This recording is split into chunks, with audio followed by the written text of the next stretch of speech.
nanti di dengan acara akan nambah yang telah mengikuti acara KSM pada malam hari ini. Sebelumnya aku izin konfirmasi ke Anggra, buat perbagian mata acaranya tadi durasinya berapa menit aja ya untuk pemaparan materi, pembahasan soal, dan tanya jawab ya. Oke, untuk pemaparan materi tadi sekitar 1 jam 30 menit. Kemudian untuk tanya jawab 30 menit. Oke, terima kasih Anggra. Kita masuk ke review materi aja dulu ya.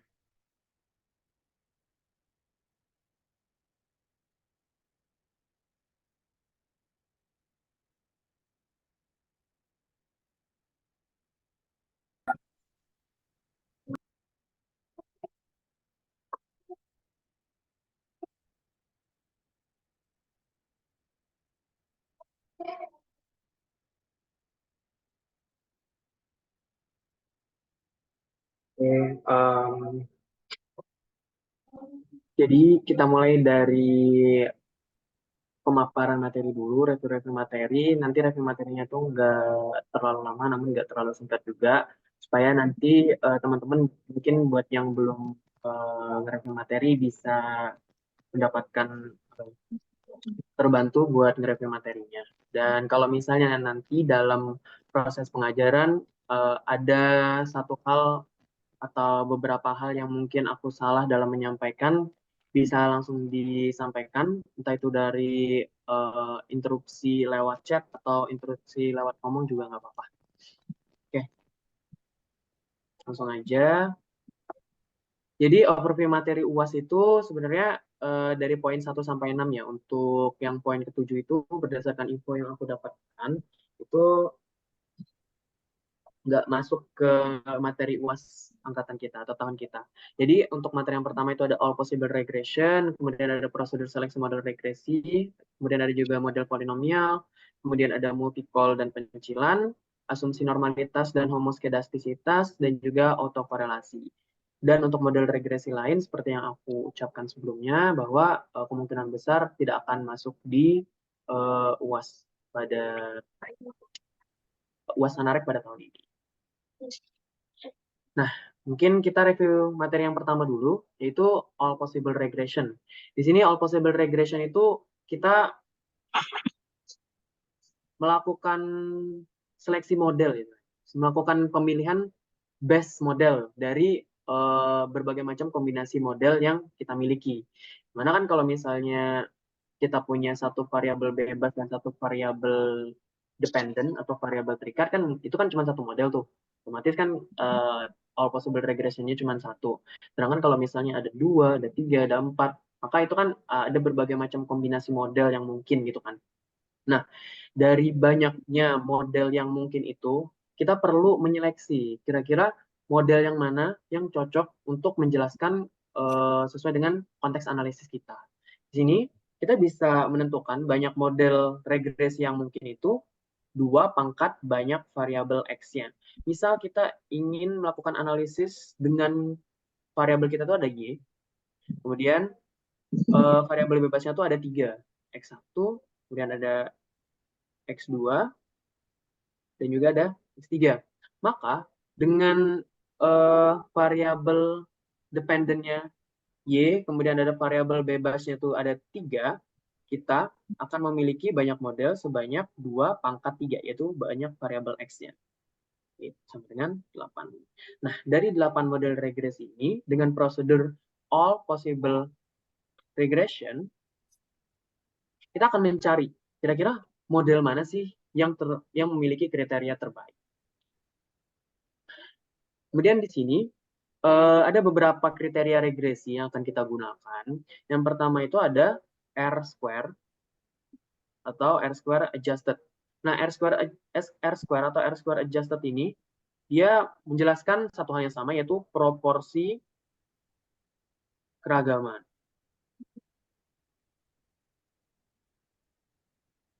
Dan rumusnya bisa dilihat di bawah, ada R-square P, ada R-square alpha, R-square adjusted.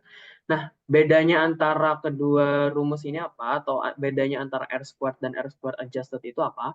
Jadi adjusted itu maknanya adalah menyesuaikan. Kan R-square itu sebenarnya dia adalah ukuran yang kurang adil,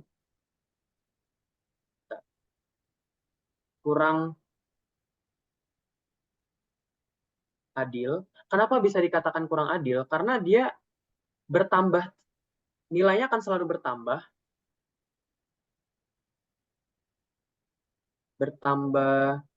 terus jika X-nya nambah.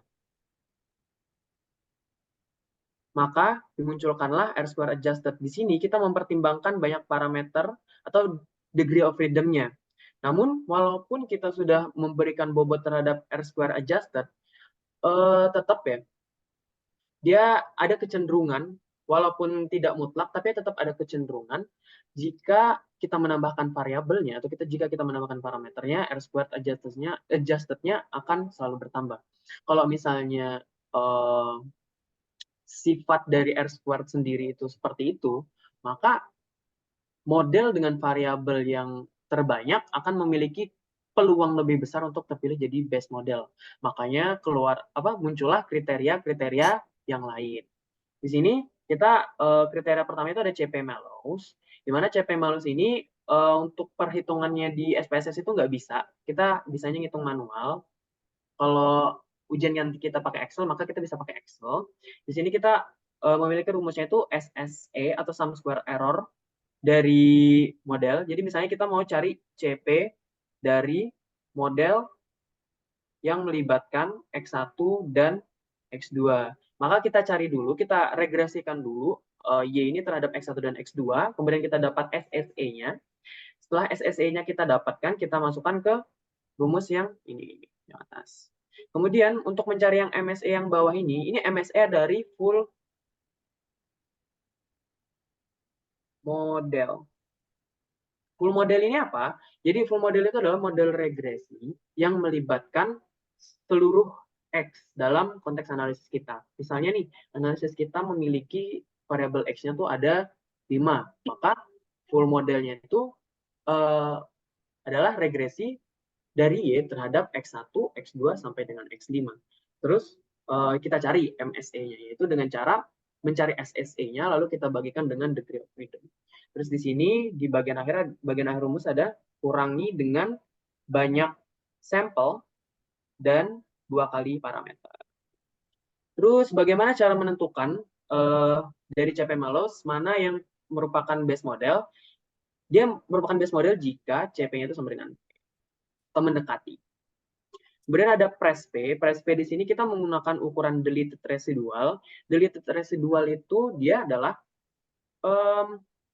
selisih dari nilai aslinya, nilai asli YI-nya.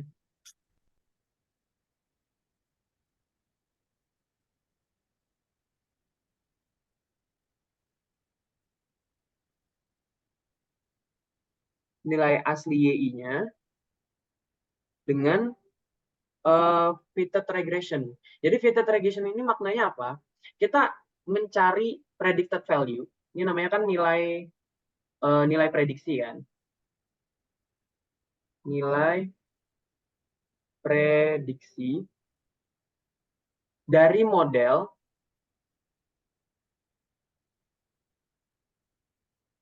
yang tidak mengandung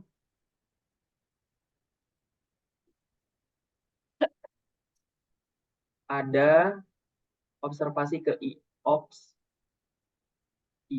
Jadi kita bentuk dulu modelnya dengan cara tidak melibatkan observasi ke I. Jadi misalnya nih, kita ingin mencari fitted regression untuk observasi pertama. Jadi observasi pertama itu kita hapus, baru kita regresikan terhadap Y. Nah, kemudian kita udah dapat modelnya, baru kita input nilai, kita cari predicted value-nya berapa, baru setelah kita dapat predicted value-nya, kita kurangkan dengan YI aslinya, yaitu YI yang tidak seperti susunan awal. Nah, cara cepat untuk menghitung DI ini dengan cara kita mencari head matrix-nya. Bagi teman-teman yang mungkin lupa head matrix itu adalah X X trans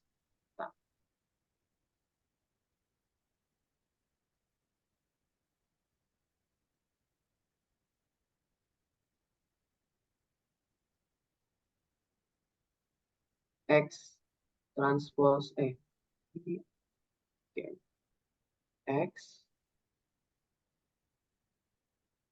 inverse X. Jadi kita cari matriks head-nya, kemudian HI ini adalah diagonal dari si H. Diagonal. Kemudian kita masukkan ke lalu dari Prespi ini kita mencari model terbaiknya dengan cara mencari yang lebih kecil. Dan ini hitungan.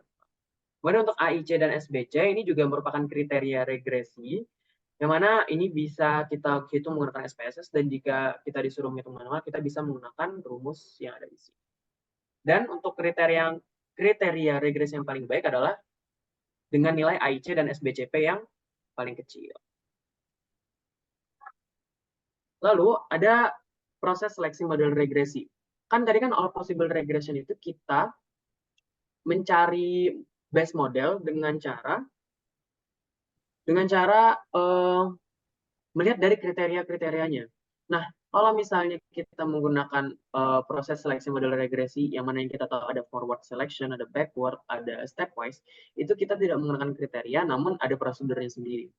Ini kita memiliki 3 prosedur, yang mana singkat saja ya untuk penjelasannya. Misalnya kita punya analisis regresi untuk variabel dependennya ada Y, kemudian variabel bebasnya itu ada X1, X2, X3. Nah, prosedur forward selection itu kita memasukkan satu-satu variabel bebasnya ke model berdasarkan kriteria yang sudah ditentukan, yaitu signifikansi dari variabelnya. Kemudian kita akan mendapatkan di hasil akhirnya nanti adalah base modelnya. Untuk prosedurnya secara singkat, kita nanti akan mengurutkan korelasinya dulu. Korelasi antara siapa?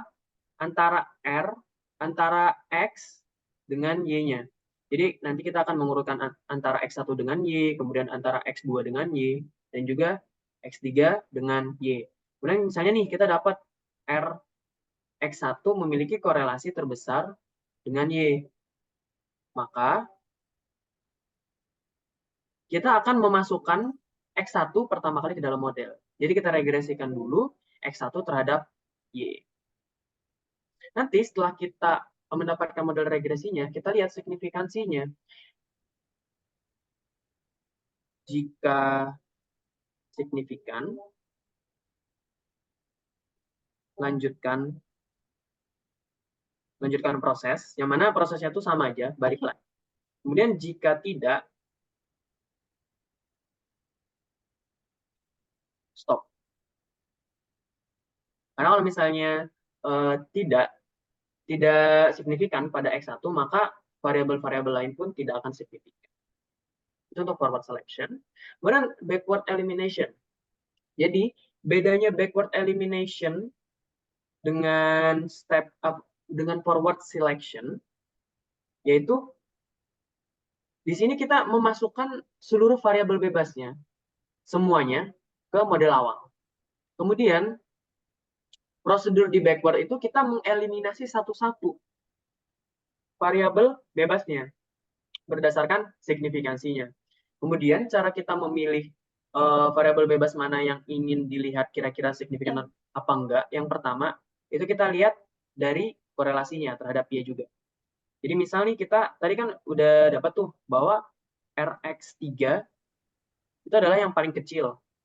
Paling kecil nih misalnya.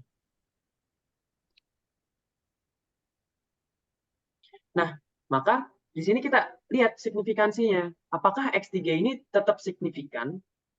X3 signifikan atau tidak?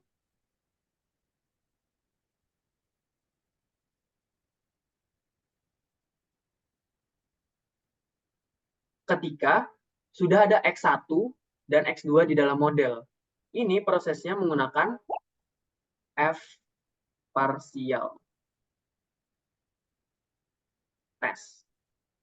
Jadi, kapan kita menggunakan F partial test, kapan kita menggunakan uji T. Jadi, F partial itu kita gunakan ketika kita ingin menguji variabel bebas Misalnya kita ingin menguji variabel X3, tapi di dalam model itu udah ada variabel bebas lain. Di sini kan konteksnya kita kan memiliki X1 dan X2 kan sudah di dalam model, maka kita akan menggunakan F partial test jika ada X lain. Terus kita akan menggunakan T ketika tidak ada X lain. Hal ini juga berlaku sama forward selection tadi ya. Jadi misalnya nih, kan udah kita uji X1-nya ternyata signifikan. Kemudian kita lanjutkan ke X2. Ternyata X2 ini kita menguji signifikansinya pakai F parsial. Yaitu F parsialnya kita uji apakah X2 ini signifikan ketika X1-nya sudah ada dalam model. Gitu. Kemudian jika signifikan, maka lanjutkan proses eliminasi. Bukan. Jika signifikan, maka stop proses eliminasi. Misalnya nih X3 signifikan, maka X3 tidak jadi dibuang dan stop proses backward elimination-nya. Tapi jika tidak, maka X3-nya kita eliminasi dan kita lanjutkan ke proses eliminasi variabel bebas yang lainnya. Itu untuk backward elimination. Kemudian ada stepwise. Jadi stepwise ini semacam campuran dari forward dengan backward. Jadi hal pertama yang perlu kita lakukan adalah memasukkan satu-satu variabelnya terlebih dahulu. Misalnya nih X1, kemudian kita udah uji X1-nya signifikan, maka dalam model itu udah ada X1 misalnya. Nah, untuk menentukan variabel pertama itu mirip dengan forward ya, tidak ada prosedur tambahan.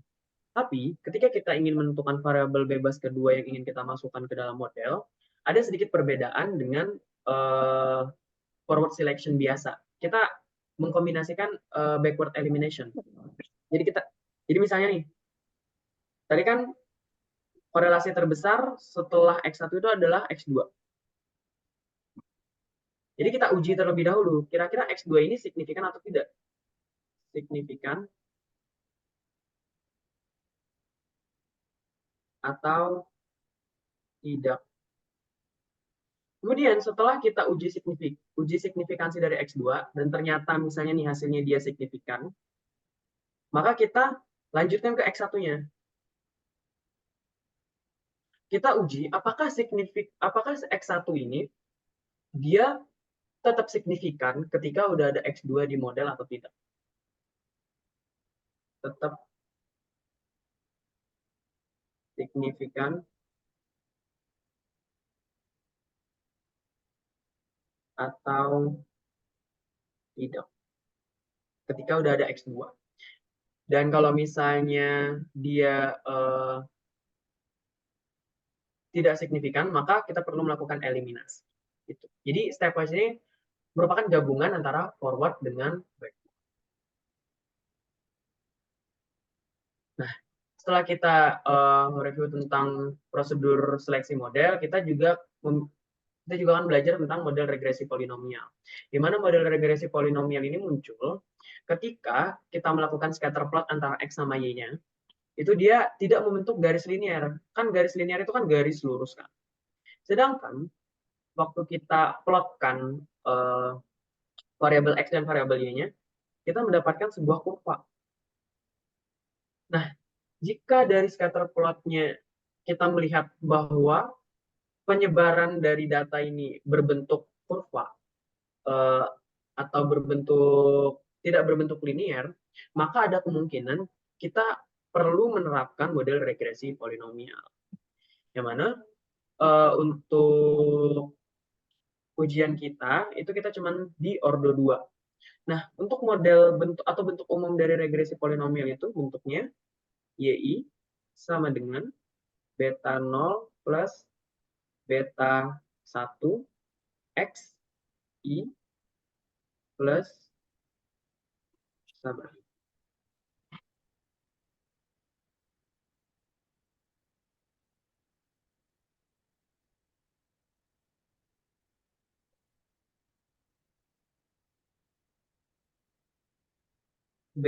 Plus beta 11 XI kuadrat plus error I.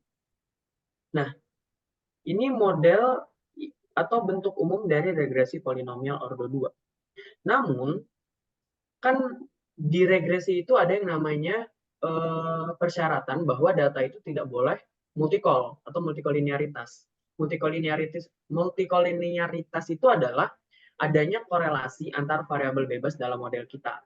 Jadi, kan ini kan xi kuadrat ini merupakan fungsi dari xi kan. Ya yang mana xi kuadrat itu adalah xi yang ini, ya tinggal dikuadratkan gitu. Makanya ada indikasi bahwa mereka ini memiliki korelasi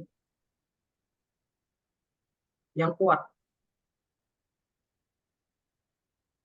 Sehingga karena dia memiliki korelasi yang kuat, kita perlu ada prosedur transformasi pada regresi polinomial ordo 2. Di sini transformasinya adalah x kecil i sama dengan xi min x bar. Sehingga model baru yang akan kita miliki adalah yi sama dengan beta 0 plus beta 1 x kecil i plus beta 1 x i kuadrat plus error i. Nah, proses transformasi ini akan mengecilkan peluang bahwa datanya akan mengalami multi-call. Karena jika datanya multi-call, akan ada beberapa konsekuensi yang diakibatkan pada, sehingga istilahnya kalau misalnya multi-call itu model kita jadi jelek. Sehingga karena kita ingin menghindari hal tersebut, kita perlu melakukan transformasi terhadap datanya. Jadi ini adalah proses transformasi. Kita transformasikan terhadap X. Selanjutnya, setelah kita mempelajari tentang regresi polinomial, kita review kembali tentang asumsi multikoliniaritas. Asumsi multikoliniaritas ini sebenarnya bukan asumsi ya, sorry. Bukan asumsi, tapi dia itu adalah persyaratan. Persyaratan yang dimana antar variabel bebas atau antar variabel X itu tidak ada korelasi yang kuat. Nah, beberapa penyebab dari multikoliniaritas ini, yang pertama itu ada di masalah pengumpulan data atau overdetermine. Overdetermine ini terjadi ketika variabelnya, variabel X-nya, jumlahnya lebih dari banyak sampel yang kita miliki. Misalnya sampel kita cuma 8, tapi variabel X kita 9. Nah, tersebut bisa mengakibatkan data akan memiliki multikoliniaritas. Kemudian, penyebab lain, di sini variabel X-nya itu berkorelasi secara teori. Misalnya pendapatan pengeluaran atau variabel-variabel lain. Misalnya inflasi dan juga IHK. Nah, itu kan kalau secara teori ekonomi dia memiliki korelasi yang ada korelasinya gitu. Karena kan inflasi itu merupakan hasil penghitungan dari IHK. Makanya kita perlu awas terhadap teori-teori tersebut karena akibat dari kita tidak pay attention terhadap teori-teori tersebut adalah model kita akan mengalami multi-koliniaritas. Jadi kita perlu memberikan perhatian lebih terhadap teori-teori tersebut. Di sini akibat yang akan dimunculkan ketika kita memiliki data yang multi-call, itu standar error-nya itu cenderung meningkat.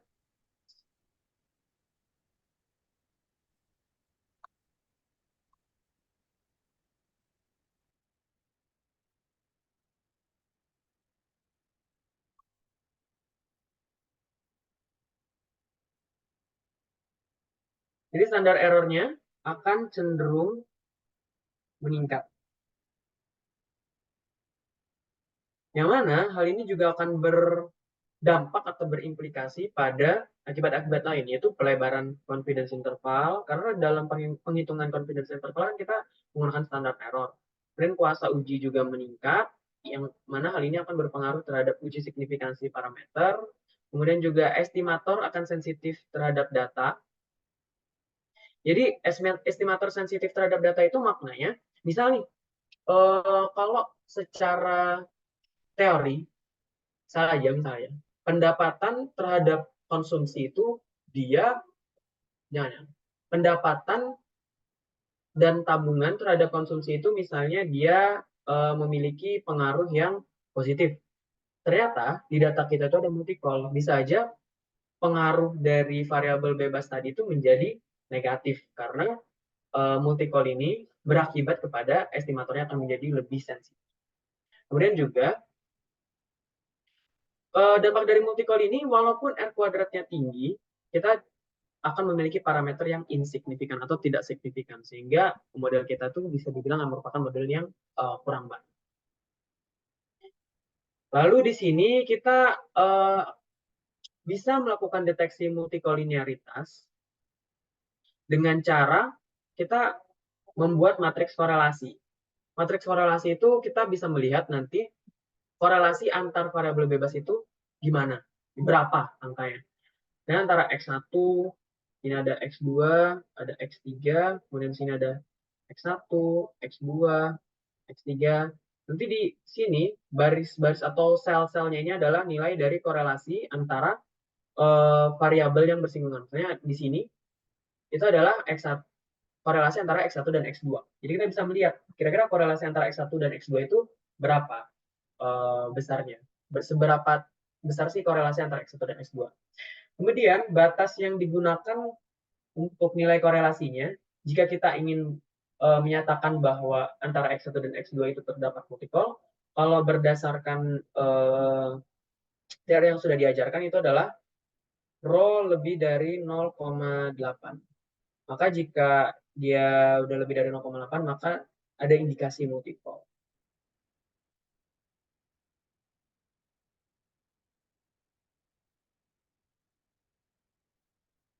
Lalu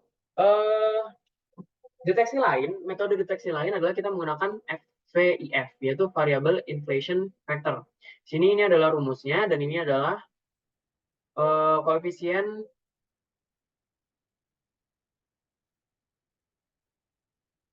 determinasi atau R kuadrat.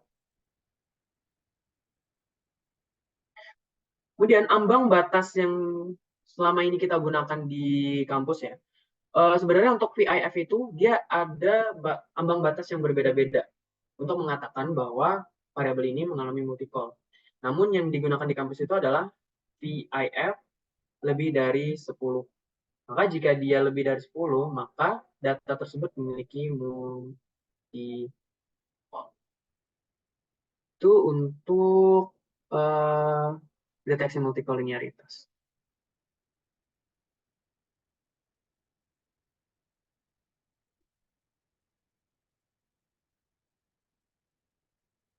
Ada pertanyaan yang masuk, mungkin aku langsung jawab aja. Itu var X yang berkorelasi secara teori, ada nggak kasus pas dihitung korelasinya kecil, tapi secara teori berkorelasi?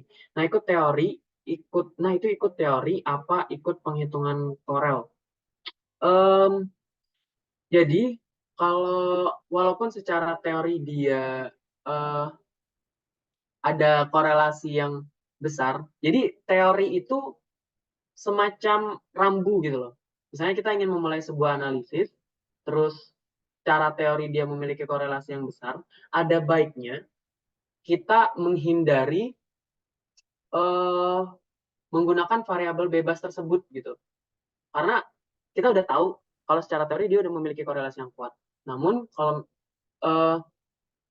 misalnya dihitung ternyata korelasinya kecil, maka dampak ke modelnya pun kalau menurutku itu tidak akan separah itu karena kita kan berbicara angka kan di sini kan. Namun ada baiknya ketika kita melaksanakan proses analisis kita cari tahu dulu teorinya, lalu teori itu kita jadikan sebagai rambu-rambu awal dalam pemilihan variabelnya supaya kita bisa menghindari multikolinearitas. Gitu. Mungkin kita lanjut dulu ya. Terima kasih atas pertanyaannya. Kemudian perbaikan multicall, sebenarnya perbaikan multicall itu ada dengan cara menghapus variabel X-nya yang mengalami multikolinearitas. Menghapus var X. Dimana pedoman dalam menghapus var X itu kan korelasi itu kan terjadi antara dua variabel nih, antara X1 dan juga X2 misalnya nih, antara X1 dan X2 nih misalnya. Mereka memiliki korelasi yang kuat. Jadi kita kan perlu menentukan kira-kira variabel mana yang perlu kita hapus. Nah, kita bisa menentukan dengan cara pilih variabel dengan korelasi yang paling rendah. Yang rendah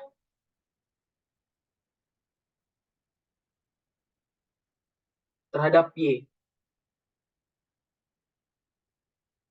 Jadi kalau misalnya kita udah mendeteksi ada yang multiple pada data kita, kita bisa menghapus variabel X-nya.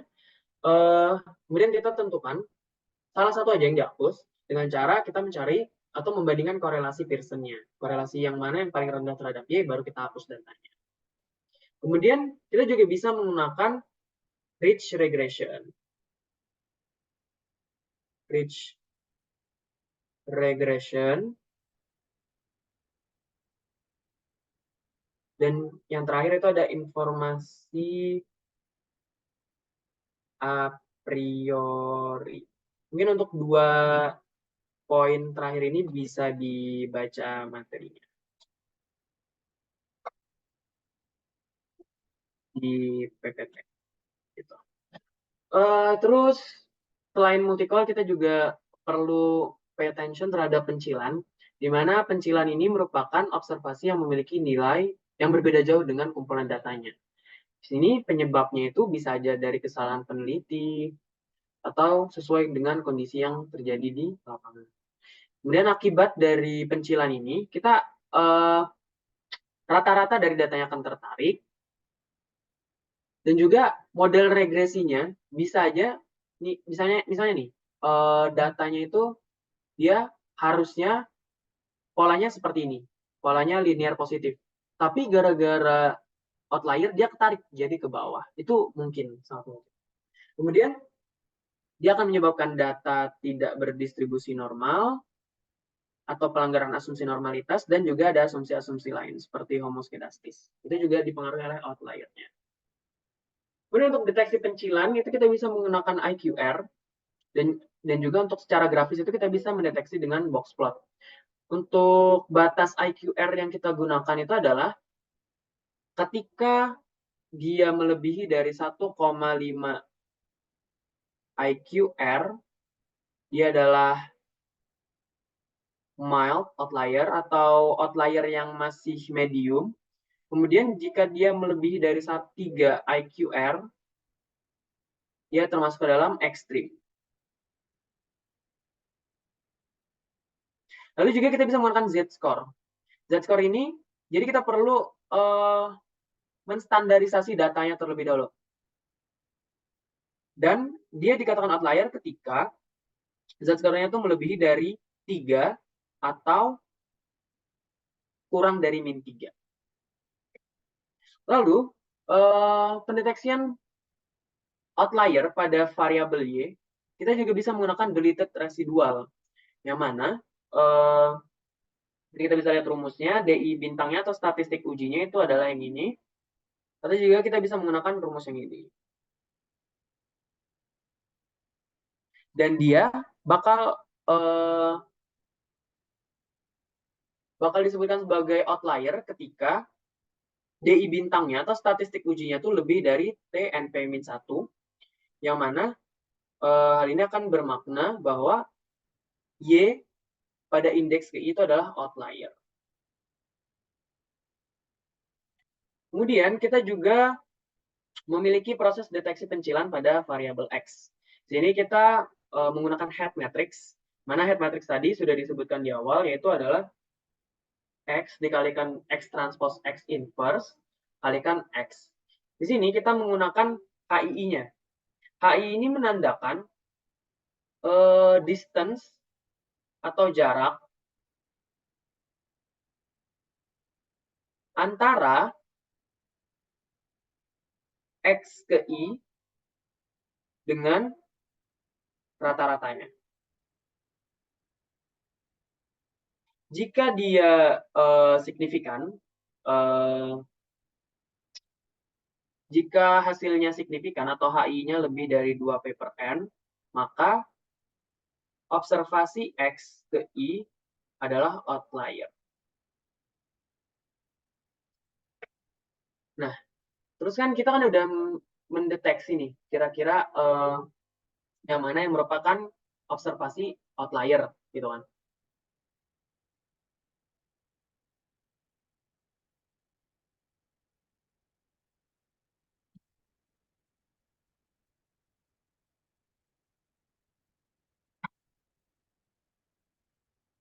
Jadi kita bisa mendeteksi kira-kira pencilan yang udah kita identifikasi ini merupakan pencilan yang berpengaruh terhadap data atau tidak. Karena bisa saja pencilan yang kita miliki itu dia sebenarnya merupakan pencilan yang berpengaruh terhadap datanya. Karena emang dia memiliki pengaruh yang kuat gitu. Sehingga kita perlu mengidentifikasi kira-kira pencilan ini berpengaruh atau tidak terhadap model kita. Di sini kita memiliki rumus DI sama dengan residual kuadrat per parameter kalikan dengan MSE, kemudian nilai dari diagonal head matrix-nya per 1 min diagonal head matrix-nya kuadrat. Ini dia akan mengikuti distribusi Fisher dengan diagram bebasnya itu parameter, derajat bebas pertamanya adalah parameter, dan derajat bebas keduanya adalah N-min parameter. Sini dia akan signifikan ketika lebih dari titik kritisnya. Maka kalau misalnya dia signifikan, maka pencilan tersebut berpengaruh terhadap data. Pencilan berpengaruh.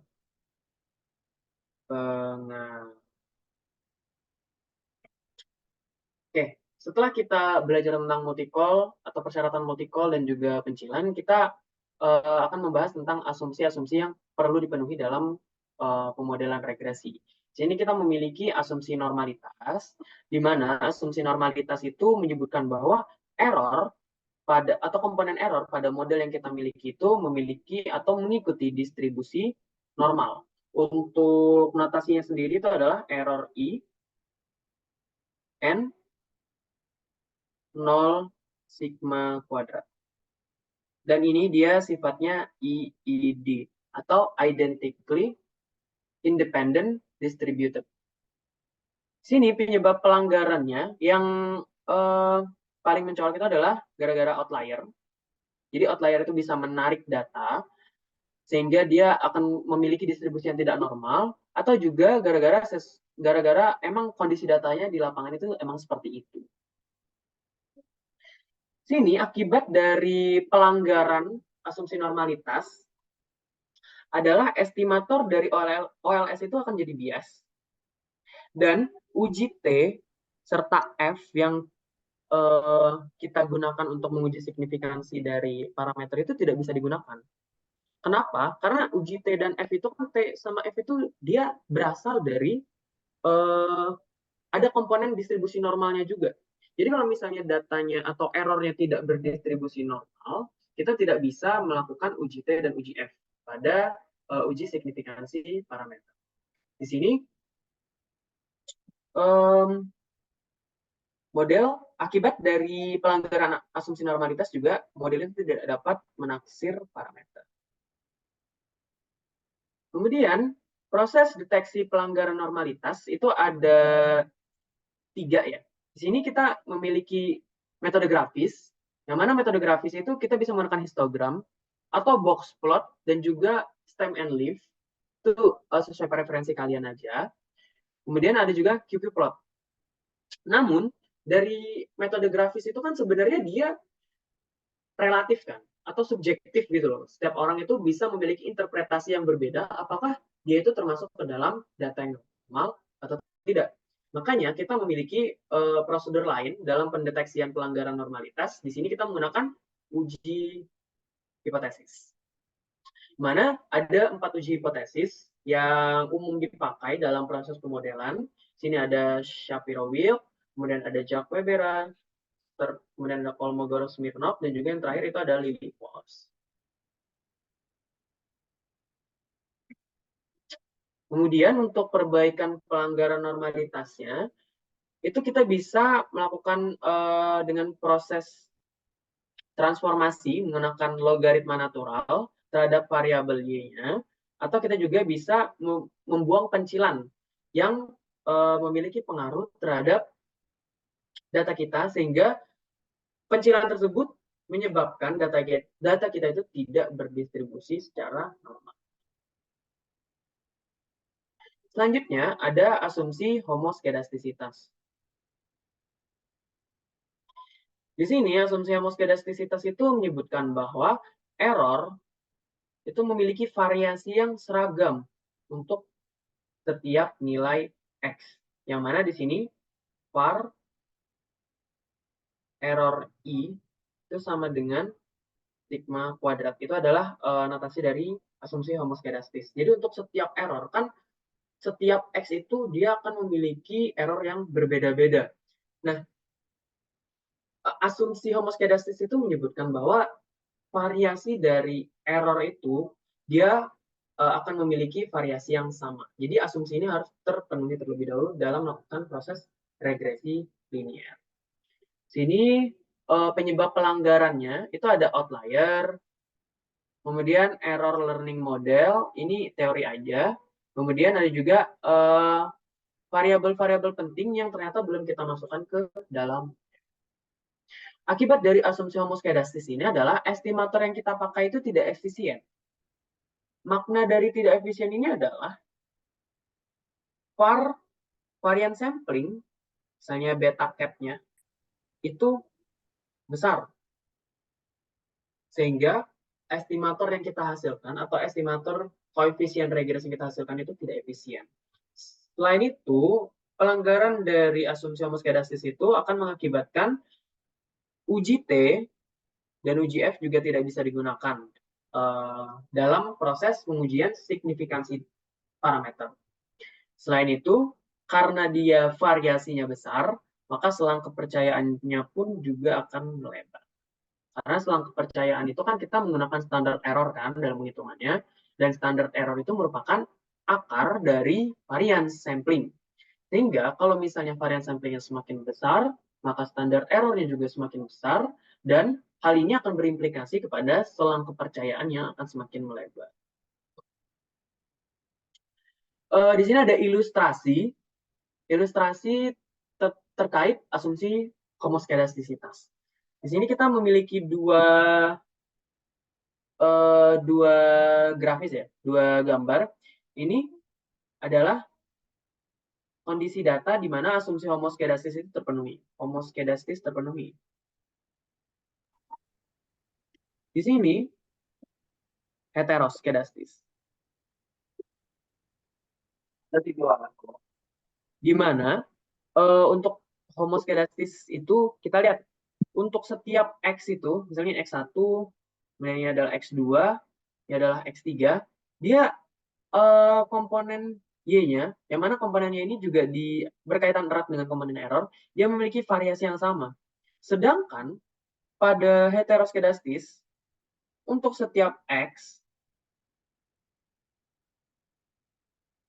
dia berbeda-beda variasinya. Di sini, setiap meningkatnya X itu dia akan meningkatkan variasi dari errornya. Sehingga asumsi homoskedastis itu tidak terpenuhi atau terjadinya heteroskedastis. Karena variasi errornya untuk setiap X itu berbeda-beda. Di sini kita bisa melakukan deteksi pelanggaran homoskedastisnya dengan cara membuat scatter plot antara E dengan Y cap. Di sini kalau misalnya metode grafis itu kan seperti yang aku bilang sebelumnya, bahwa dia itu kan subjektif kan, maka kita perlu deteksi-deteksi yang lain. Namun di sini kita akan belajar juga terkait deteksi yang menggunakan metode grafis. Di sini jika scatter plotnya itu memiliki pola, kalau misalnya dia ada polanya, maka ada indikasi dia akan terjadi heteroskedastis.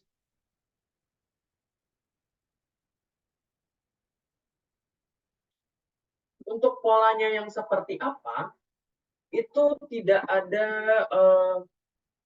apa ya, semacam ketentuan tertentu, namun ada beberapa pola-pola yang umum yang aku tahu. Sebagai contoh itu ada yang datanya atau plotnya itu menyebar kayak trompet.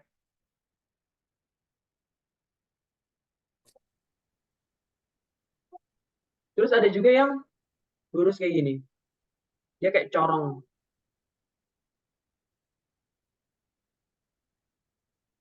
Kalau misalnya dia datanya memiliki pola atau scatter plot antara residual dengan Y-cap-nya itu memiliki pola seperti ini, maka ada indikasi pada data tersebut terjadi yang namanya heteroskedastis.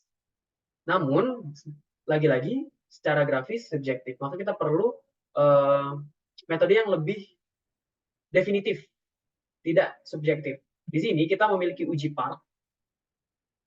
Uji park itu kita jadi prosedur dari uji park itu kita akan melakukan learn dulu. Jadi kan nanti kan kita akan ini apa namanya? Misalnya kita melakukan analisis regresi terhadap variabel dependennya itu adalah variabel Y, kemudian variabel bebasnya itu ada X1 dan X2. Terus kita regresikan, nanti kita akan mendapatkan E kan, atau residualnya gitu. Nah, residualnya ini kita learn-kan, terus ini akan menjadi model regresi. Beta 0 plus beta 1 ln X1 plus beta 2 ln X2 plus error I. Nah, jadi kita regresikan antara ln E terhadap, oh ya ini ln E kuadrat,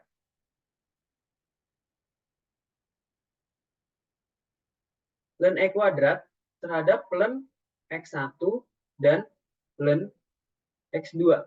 Terus kita kan nanti akan mendapatkan koefisien regresinya beta 0, beta 1 sama beta 2-nya.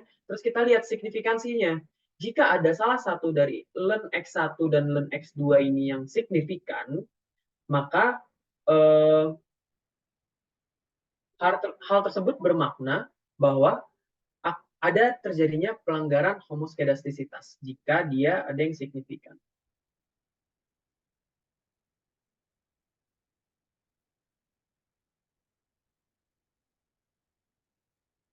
Kalau misalnya dia insignifikan, maka datanya akan datanya berarti tidak melanggar asumsi homoskedastis. Lalu ada juga yang namanya uji Glatzer. Pada uji Glatzer ini yang mungkin sering kita gunakan itu adalah misalnya kita meregresikan Y terhadap X1 dan X2, kemudian kita mendapatkan residualnya. Nah, residual ini kita absolutkan. Kemudian kita modelkan terhadap X1 dan X2.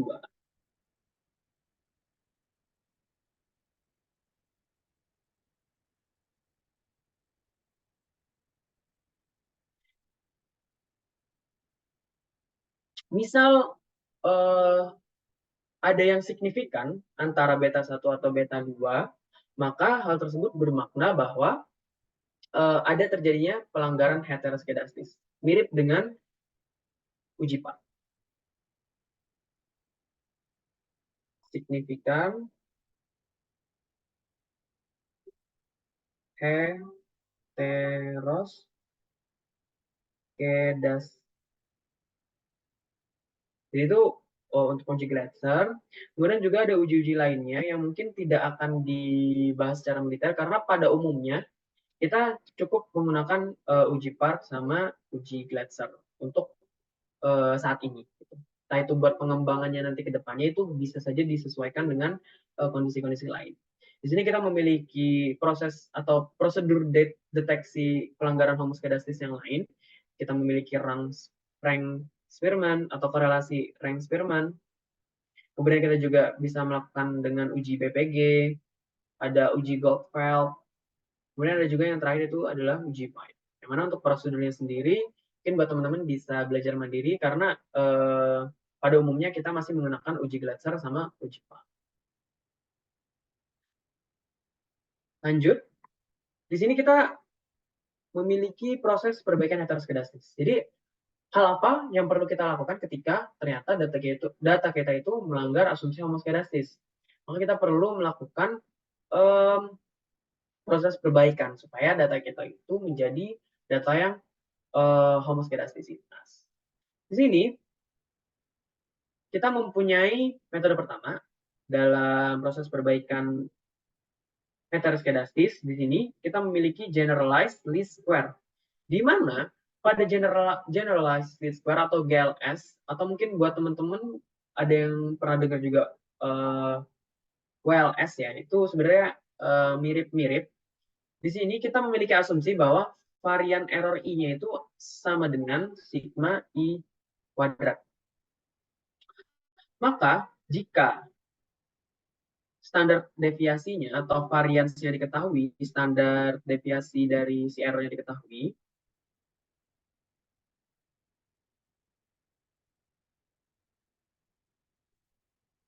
datanya atau modelnya itu kita kalikan dengan 1 per sigma I. Maka kita akan mendapatkan model baru, yaitu YI per sigma I sama dengan beta 0 per sigma I plus beta 1 XI per sigma I plus error I per sigma I. Di sini transform modelnya bisa kita sederhanakan menjadi simbolisasi bintang. YI bintang sama dengan beta 0 bintang plus beta 1 bintang XI bintang plus error I bintang. Kemudian ada juga perbaikan heteroskedastis dengan cara membagi atau dikali ya, ini lebih tepatnya dikali dengan 1 per XI. Di sini asumsinya adalah error I kuadrat, expected dari error I kuadrat itu sama dengan sigma kuadrat kali XI kuadrat, atau par dari error I-nya itu sigma kuadrat XI kuadrat. Di sini transformasinya akan menghasilkan YI per XI sama dengan beta 0 1 per XI plus beta 1 plus error I per XI. Di sini kita bisa juga sederhanakan jadi YI bintang sama dengan beta 0 bintang beta 0 1 per XI bintang beta 1 plus error I per XI. Dikasih notasi bintang untuk menyederhanakan bentuknya. Kemudian di sini kita memiliki proses perbaikan yang lain, di mana kita bisa juga mengalihkan dengan 1 per akar XI. Di sini modelnya akan menjadi YI per akar XI sama dengan beta 0 1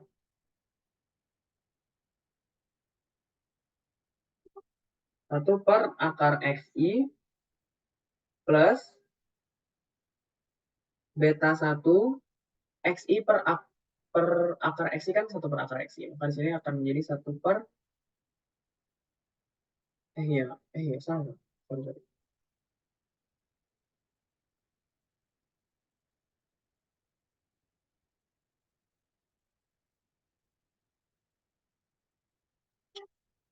Ini akan menjadi akar XI plus error I per akar XI. Kemudian untuk yang terakhir, metode transformasinya itu adalah dengan cara membagi dengan expected YI. Ini akan menjadi YI per expected YI sama dengan beta 0 1 per expected YI plus beta 1 XI per expected YI plus yang terakhir error I per expected YI. Dan juga yang terakhir itu ada proses perbaikan heteroskedastis itu bisa juga dengan cara mentransformasi data, transformasi Y-nya menggunakan len. Jadi kita lenkan Y-nya itu bisa menurunkan peluang bahwa data akan terjadi heteroskedastis. Lanjut, yang terakhir itu adalah asumsi non-autokorelasi. Yang mana asumsi non-autokorelasi itu menyebutkan tidak ada korelasi antar error pada pengamatan yang berbeda waktu atau individu. Untuk notasinya itu adalah COF sama dengan error I, error J, buka kurung, tutup kurung, sama dengan 0. Jadi ini menandakan bahwa tidak adanya korelasi antar error. Penyebab pelanggaran itu ada inersia, ada lag, kemudian kita melakukan spesifikasi model yang salah, harusnya datanya misalnya modelnya itu ada interaksinya, tapi kita menggunakan model yang tidak ada interaksinya. Lalu ada proses manipulasi data, di mana di sini manipulasi data yang diperbolehkan ya, bukan manipulasi data yang digunakan untuk tujuan pribadi. Misalnya manipulasi datanya itu imputasi. Gitu. Lalu juga terdapat variabel X yang belum dimasukkan ke dalam model. Hal ini akan menyebabkan autokorelasi. Terus akibat dari pelanggaran non autokorelasi, estimatornya itu tetap tak bias, namun dia inefisien, yang mana VAR-nya besar. Kemudian MSE-nya itu akan underestimate, dan juga untuk uji T dan F-nya itu tidak dapat diaplikasikan.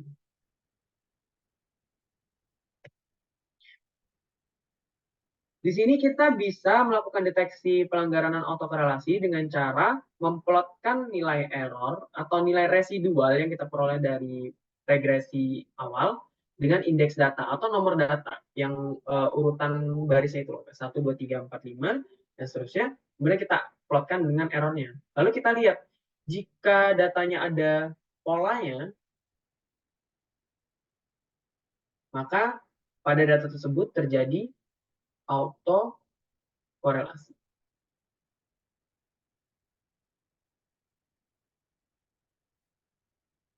Selain itu, karena tadi disebutkan bahwa deteksi pelanggaran menggunakan metode grafis itu masih relatif, maka kita juga memiliki metode yang lebih definitif, yaitu Durbin Watson test. Di sini hipotesis yang diuji itu adalah rho sama dengan 0, H1-nya itu adalah rho lebih dari 0. Dengan statistik ujinya itu adalah D sama dengan sigma ET dikurangi dengan ET min 1 kuadrat per ET kuadrat. Per sigma ET kuadrat. Jadi kita perlu melakukan pemodelan awal terlebih dahulu untuk mendapatkan nilai residual. Lanjut. Di sini ini adalah semacam wilayah keputusan. Jadi kita bisa menentukan keputusan uji hipotesis berpedoman pada area-area keputusan di sini. Jadi kita bisa lihat kalau misalnya statistik ujinya jatuh di bawah dari DL, dia korelasinya positif, yang menandakan bahwa adanya autokorelasi. Kemudian jika antara DU dan DL, dia tidak dapat disimpulkan, dan seterusnya. Kemudian untuk perbaikan autokorelasi, itu kita bisa melakukan menambah variabel bebas, atau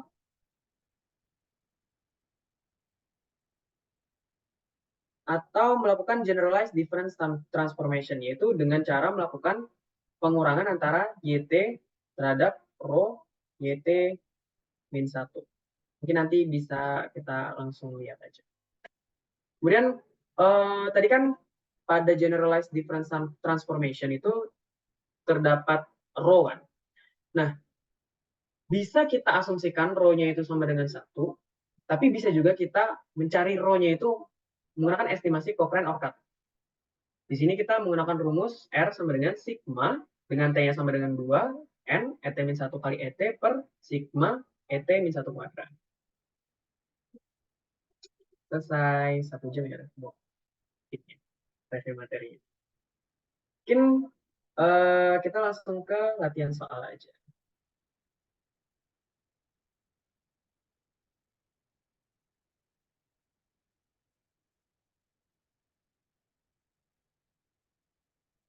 Untuk soal yang akan kita bahas, itu soal UAS tahun 2022, bukan 2023. Karena 2023 itu terlalu luas pembahasannya. Jadi mungkin kita bisa membahas UAS yang tahun 2022 aja. Mungkin kita langsung masuk ke UAS 2022 nomor 1. Soalnya di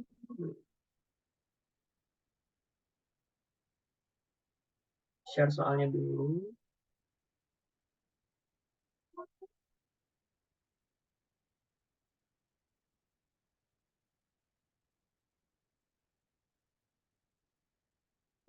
Jadi soal tahun 2021-2022, di sini kita memiliki dataset. Datasetnya itu ada 3 kolom, yaitu year, sales, dan inventories. Di sini Kementerian Perindustrian Republik Indonesia itu ingin melakukan analisis regresi, yang mana kita ingin melihat pengaruh dari sales terhadap inventories.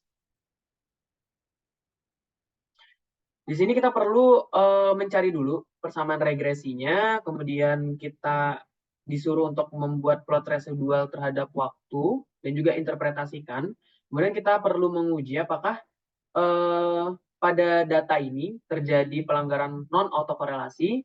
Kemudian kita perlu menjelaskan kira-kira konsekuensi apa yang bakal diakibatkan dari pelanggaran asumsi tersebut. Selanjutnya kita perlu melakukan perbaikan autokorelasi dengan metode Cochrane ORCA. Langsung masuk ke datanya. Dataset 1.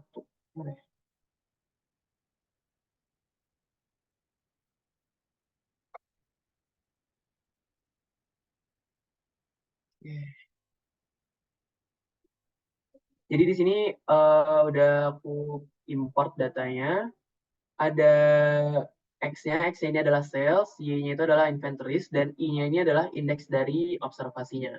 Pertama kita perlu, tadi kan soalnya kan kita disuruh untuk mencari model regresinya. Maka di sini kita bisa langsung regresikan, run regresi linear biasa, baru kita cari modelnya. Kita masukkan inventaris ke variabel terikat, dan juga variabel sales-nya atau penjualannya ke variabel independen. Kemudian karena kita disuruh buat buat ngecek kira-kira apakah terjadi autokorelasi, dan autokorelasi ini kan ada kaitannya sama error, maka kita aktifkan bagian simpen residualnya yang unstandardized. Continue, langsung, oke. Di sini kita akan mendapatkan parameternya, di mana parameternya itu adalah 1,184. Terus di sini kita perlu membuat plot residual terhadap waktu. Karena tadi residualnya sudah kita simpan, yaitu di kolom res 1, maka kita bisa membuat scatter plotnya. Scatter plot antara residual terhadap indeks. Di sini kita masukkan residualnya di y-axis, kemudian kita masukkan indeksnya di x-axis. Kita lihat apakah ada pola. Nah, pada bejir. Sorry.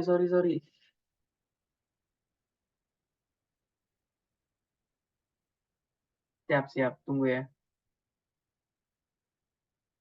Oke. Harusnya udah kelihatan. Jadi di sini outputnya kita lihat bahwa plot antara indeks dengan residualnya itu memiliki pola. Di sini dia membentuk kurva, maka terindikasi terjadinya pelanggaran asumsi autokorelasi di sini. Namun, kita tidak bisa menyimpulkan hanya berdasarkan dari grafisnya. Kita perlu melakukan Durbin-Watson test. Sini aku lupa tadi buat nyimpan ini, melakukan Durbin-Watson test. Jadi bisa di bagian analyze, kemudian regression, linear. Kemudian untuk melakukan uji Durbin-Watson itu di bagian statistik, itu kita aktifkan Durbin-Watson-nya. Terus kita akan melihat statistik uji dari Durbin-Watson-nya. Di sini, Durbin-Watson-nya itu adalah 0,126. Maka kita perlu melihat berdasarkan wilayah kritisnya. Kita perlu menentukan DL dan DU-nya kan, untuk menentukan keputusan apakah dia melanggar asumsi non autokorelasi atau tidak. Di sini kita perlu mencari DL dan DU-nya. Untuk ini ada nggak ya di sini? Oh, ini tabel DU. Jadi kita bisa, harusnya dikasih ya tabelnya.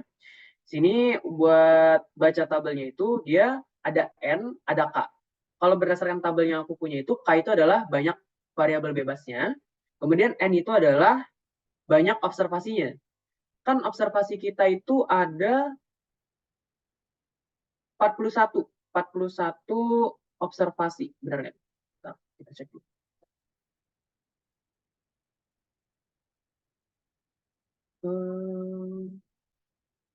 Harusnya sih benar. Oke, anggaplah benar ya. Jadi N-nya kita lihat, kita ambil baris ke 41. Terus kan kita kan punya variabel bebasnya itu adalah satu aja kan. Jadi kita lihat di bagian yang K sama dengan 1. Di sini batas bawahnya itu adalah 1,4493 dan batas atasnya itu adalah 1,5490. Statistik uji yang kita miliki itu sebesar 0,126. Karena dia berada di bawah si DL, maka dia bisa kita conclude atau kita simpulkan terjadi pelanggaran asumsi non autokorelasi. Sehingga kita perlu memperbaiki data yang kita miliki. Dengan cara, dari kita disuruh untuk perbaikannya itu dengan cara Cochrane-Orcutt. Oh ya, untuk konsekuensinya itu kita tadi sudah dijelasin bahwa konsekuensi dari pelanggaran non autokorelasi itu ada 3. Mungkin nanti buat yang kurang-kurang itu nanti bisa dicek di PPT teman-teman masing-masing. Karena ini aku persingkat aja. Karena ini PPT-nya cuma buat overview. Ini akibat dari pelanggaran non autokorelasi itu, namanya ada 3. Di sini estimatornya itu dia estimator yang kita hasilkan tetap tak bias, namun inefisien. Yang mana maknanya inefisien ini data yang varian samplingnya itu gede. Kemudian MSE-nya itu underestimate, dan yang terakhir uji T dan uji F-nya itu kita tidak bisa mengaplikasikannya. Jadi ini adalah akibat dari atau konsekuensi dari non autokorelasi. Lalu untuk prosedur perbaikannya, oh ya, sejauh ini teman-teman masih bisa ngikutin apa enggak?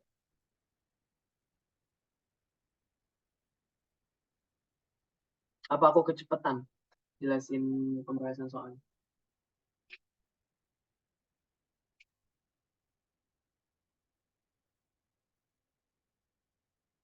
Apakah aman teman-teman?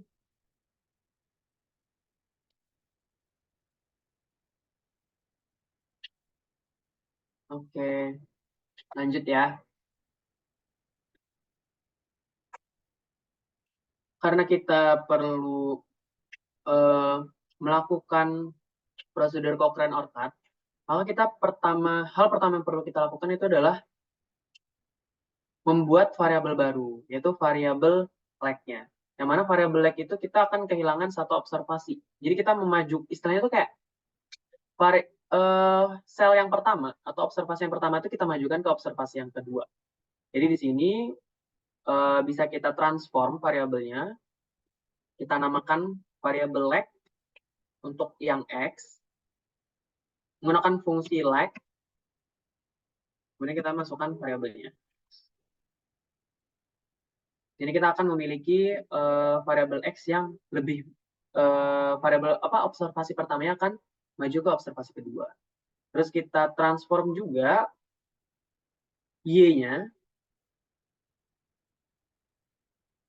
Ini lag Y.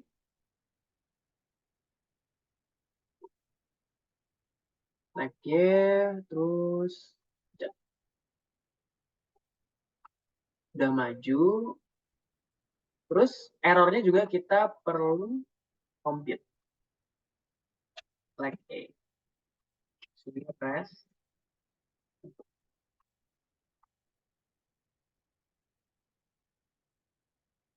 Kemudian setelah kita mendapatkan nilai dari lag X-nya, kemudian kita dapat lag Y-nya, kemudian kita dapat lag A-nya, maka kita perlu mencari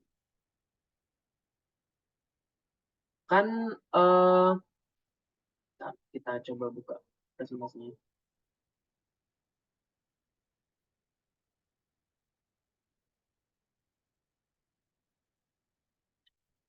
Kan kita kan perlu mencari YT minus rho YT min 1 kan. Maka kita perlu mencari rho-nya terlebih dahulu. Nah, karena tadi soalnya itu minta rho-nya itu adalah dari Cochrane-Orcad, maka kita menggunakan rumus ini. Di mana kita perlu mengalihkan terlebih dahulu ET min 1 kalikan dengan ET. Jadi kita perlu membuat variabel baru. Ini compute, kita namakan bebas, teman-teman, ET1. Ini isinya adalah res 1 kalikan dengan flag-nya.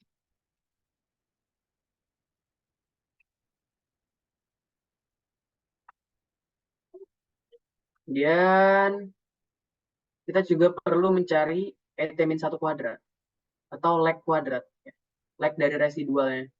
Di sini kita transform ET1 kuadrat dengan ET1 underscore 2. Di sini lag E-nya kita kalikan 2 kali. Leg E-nya.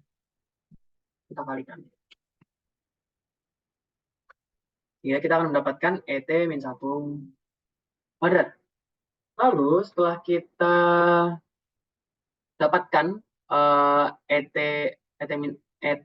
kali ET-1, kemudian ET1 kuadrat, ET-1 kuadrat, kita cari sum-nya dengan cara deskriptif statistik. Sini ET kita masukkan, ET-1 kuadrat juga kita masukkan. Optionnya supaya lebih cepat kita masukin yang sum aja. Supaya kita dapat sum-nya. Karena kan kita diminta untuk membagi sum-nya.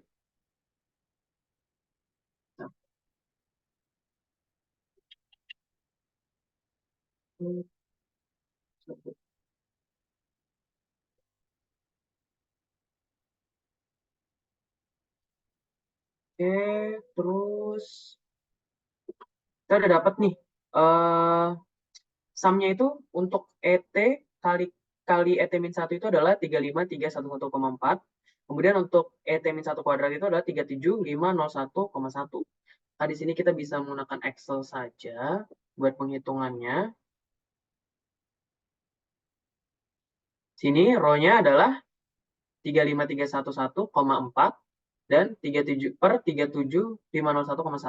Kita memperoleh hasilnya adalah 0,94161. Sehingga kita akan mendapatkan rho-nya itu adalah 0,94161. Kemudian setelah kita mendapatkan rho-nya sekian, misalnya kita bulatkan jadi 0,94 aja. Kita perlu compute variabel baru nih, yaitu variabel YT kurang rho kali YT-1. Misalnya new Y. Gitu kan, new Y. Sini new Y-nya adalah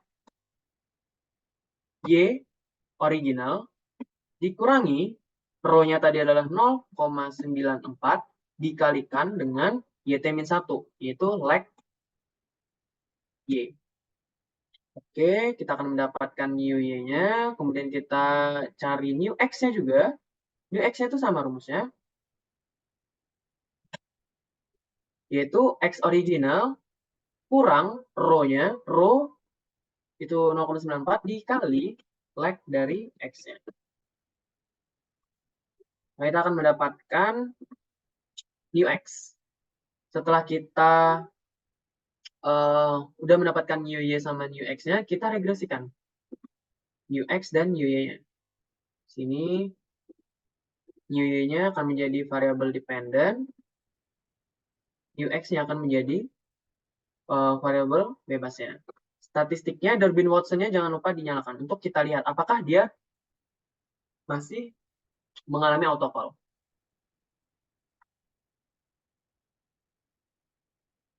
Nah, di sini kita lihat nih, Durbin-Watson-nya kan adalah 1,9199. Maka statistik ujinya itu adalah 1,9199. Kemudian untuk DL dan DU-nya tadi, kan kita lihat nih, bahwa DL DU-nya itu adalah 1,4493 dan 1,54990. Jadi statistik ujinya itu berada di atas DU-nya. Dan kita lihat wilayah keputusannya, di mana ketika dia di atas DU, maka tidak ada korelasi antar error. Sehingga asumsi non-autokorelasi kita terpenuhi dengan proses perbaikan tersebut. Jadi model terbaru kita adalah beta cap nolnya adalah 4,473 dan beta satunya adalah 1,157. Oke, itu untuk nomor 1. Karena kita menghemat waktu, jadi kita langsung masuk ke yang kedua aja. Jadi soal nomor 2 itu, di sini ada seorang peneliti yang ingin membuat model dengan Y-nya itu adalah tingkat kriminalitas. Kemudian X1-nya itu adalah penduduk miskin, persentase penduduk miskin, kemudian ada PDRB per kapita, lalu ada juga tingkat pengangguran terbuka, kemudian angka partisipasi murni SMA, kemudian ada juga kepadatan penduduk dalam kilometer persegi, dan yang terakhir itu adalah rasio ketergantungan. Jadi ada total variabel bebasnya itu ada 6. Di sini kita disajikan beberapa tabel ANOVA. Ada tabel ANOVA-nya itu dia berbeda-beda variabel bebasnya. Jadi untuk tabel ANOVA yang pertama itu dia melibatkan variabel bebas yang pertama itu adalah X6 dan X5. Kemudian ada X6 dan X3, ada X6, X2, X5, X3, X6, X5, X6, X2, dan seterusnya. Sampai yang terakhir itu adalah X6, X3, X2, X4, X5, X1. Di sini kita disuruh untuk menghitung nilai R kuadrat, MSE, CP Mellows, AIC, dan SBC untuk masing-masing model di atas. Jadi kita memanfaatkan informasi dari tabel ANOVA untuk menghitung komponen-komponen atau kriteria-kriteria dari regresi. Di sini aku udah menyiapkan sheet-nya. Mungkin buat teman-teman yang pengen ngikutin juga bisa dibuka Excel-nya ya yang aku kirim. Jadi di sini kita tentukan dulu, kita urutkan variabel X-nya tadi berdasarkan tabel ANOVA yang udah dikasih, yaitu ada X6, X5 sampai dengan yang full model. Ini yang full model, X1, X2, X3, X4, X5, X6. Nah, banyak sampelnya, karena kita akan memerlukan N ini untuk penghitungan di beberapa kriteria, jadi kita perlu mencari banyak sampelnya. Yang mana banyak sampelnya itu adalah 30. Dari mana dapat 30? Yaitu dari degree of freedom di sini nih. Nah, degree of freedom total itu kan 29. Rumus degree of freedom total itu kan adalah N-1. Maka kita bisa mendapatkan informasi bahwa N itu adalah 30. Gitu. Jadi kita input N-nya itu 30 semuanya. Gedein ya supaya kelihatan. Kemudian kita memerlukan SSE. Kenapa kita memerlukan SSE? Karena SSE itu hampir di seluruh rumus atau di seluruh kriteria ini kita menggunakan SSE dalam proses penghitungannya. Maka kita perlu menginput nilai SSE dari masing-masing model. Di sini kan dari tabel ANOVA-nya kan dia belum ada nih SSE-nya. Ada nih. Sorry, ada. Yang belum ada itu adalah mean square error-nya. Jadi kita tinggal input aja. Karena SSE-nya udah ada, di sini aku udah input semuanya buat SSE-nya. Kemudian di sini kita perlu SST. SST itu dipakai buat ngitung R square. Jadi di sini perintah yang pertama itu adalah kita perlu menghitung R kuadrat kan. Nah, rumus R kuadrat itu dia, kita balik ke awal, 1 min SSE per SST. Jadi teman-teman bisa menggunakan SSE sama SST yang udah kita dapat. Dan kita input rumusnya yaitu 1 min SSE kurangi SST. Sini kita akan mendapatkan nilai R square-nya. Kemudian setelah kita cari nilai R square-nya,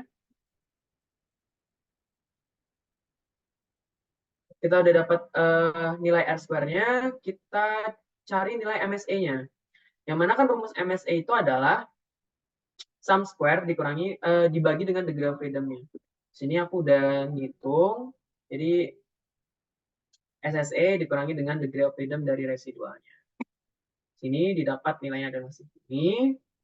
Kemudian perintah selanjutnya adalah kita perlu menghitung CP-Mallows. Kita lihat rumusnya, CP-Mallows di sini, rumus dari CP-Mallows itu adalah SSP atau sum squared error dari model per MSE dari full model. Jadi SSE dari model, misalnya nih untuk model yang pertama yaitu X6, X5, SSE dari model pertama, kita bagi dengan MSE dari full model. Ini CP-Mallows. Nih. Jadi S sum square error dari model, kita bagikan dengan MSE-nya, MSE dari full model. Kemudian kita kurangi dengan N min 2P.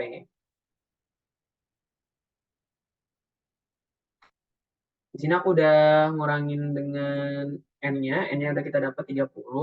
Kemudian P-nya itu masing-masing model itu berbeda. Jadi P ini banyak parameternya. Udah kita dapat CP-Mallows-nya. Kemudian perintah selanjutnya adalah kita perlu menghitung AIC dan SBC. Di sini AIC rumusnya adalah, aku screenshot aja.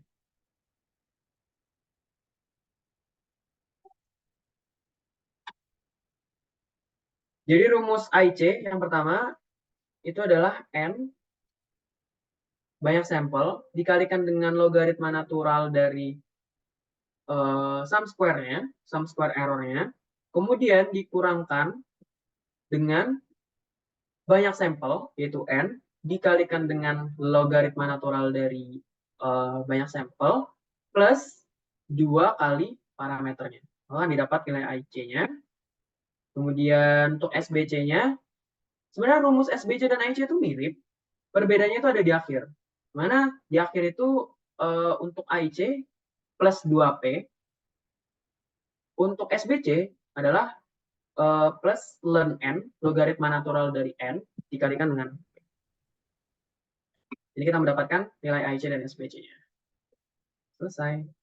Untuk yang A. R kuadratnya udah kita dapatkan, MSE-nya udah kita dapatkan, CP-Mallows-nya udah kita dapatkan juga, AIC dan SBC-nya pun juga sudah. Lalu, berdasarkan yang hasil B ini, kita perlu mencari kira-kira model mana yang merupakan model yang terbaik. Nah, kalau tips dari aku itu, mungkin buat kriteria lain itu, dia pada full model itu kan dia paling bagus gitu. Apalagi ini R kuadrat. R kuadrat itu kan sangat bergantung pada banyak parameternya atau banyak variabel bebasnya. Nah, kita bisa melihat dari AIC-nya aja. AIC dan SBC-nya. Kita cari yang paling kecil. Di sini, yang paling kecil itu adalah AIC dan SBC dari model di baris kelima. Yang aku tandainnya. Nah, setelah kita melihat AIC dan SBC yang paling kecil yang mana, kita lihat CP-Mallows-nya. Oh, CP-Mallows-nya itu ternyata tidak terlalu berbeda jauh dengan P-nya. Maka ini indikasi bahwa dia itu merupakan model yang terbaik gitu. Kemudian kita lihat R kuadratnya. Ternyata R kuadratnya itu walaupun kalau misalnya kita bandingkan dengan yang lain tentunya di model dengan variabel bebas yang lebih banyak itu dia memiliki apa ya istilahnya? Memiliki R kuadrat yang lebih besar, cenderung lebih besar. Namun kan seperti yang aku sudah jelaskan sebelumnya bahwa R kuadrat itu merupakan ukuran yang kurang adil gitu. Jadi kita bisa aja beracuan pada ini, namun ya perlu diperhatikan lagi bahwa R kuadrat ini akan selalu nambah, jadi kita nggak bisa nentuin kira-kira ini beneran yang terbaik nggak full modelnya. Jadi kita bisa lihat dari kriteria-kriteria yang utamanya itu AIC sama SBC. Itu kalau dari aku. Kemudian kita cek CP-Mallows-nya, kemudian kita R kuadratnya itu tidak terlalu buruk sebenarnya, dan beda antara model yang ini, yang di baris kelima, dengan full model itu sebenarnya cuma 2%. Maka bisa kita simpulkan bahwa model kelima ini, atau model X5, X3, X6, atau model yang ada di baris kelima ini adalah merupakan model yang terbaik di antara model yang lainnya berdasarkan kriteria-kriteria yang sudah ditentukan. Itu untuk nomor 2. Langsung lanjut ke yang nomor 3. Minum dulu.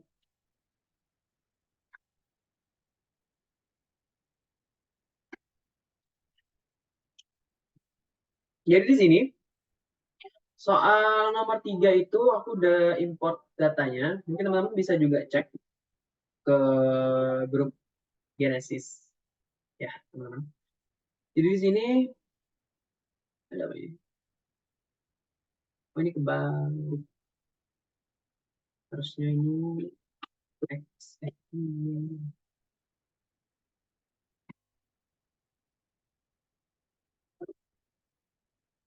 Nama hari sejak expired date. Rata bobot bakteri pada makanan sudah pada hari. Jika pengaruh lama hari setelah expired date terhadap rata-rata. Oh ya, itu kayaknya datanya ada yang salah di proses labelingnya, teman-teman. Mungkin bisa diedit. Bagian no itu harusnya adalah X-nya. Ya, ini adalah X-nya. Bentar, kita edit dulu. Adalah no. Kemudian ini adalah X-nya. Dan ini adalah nomor. Ini adalah ini nomor berapa sih? Bakteria. Bentar, aku cek dulu. Gimana langsung?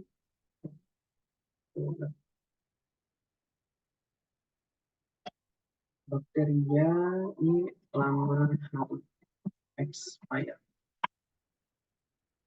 Jadi di sini kita memiliki variabel Y-nya itu adalah bakteria, kemudian variabel X-nya itu adalah lama hari sejak expired date-nya. Di sini dari soalnya itu model yang diajukan itu adalah dari soal udah ditentuin langsung, yaitu model regresi polinomial ordo 2.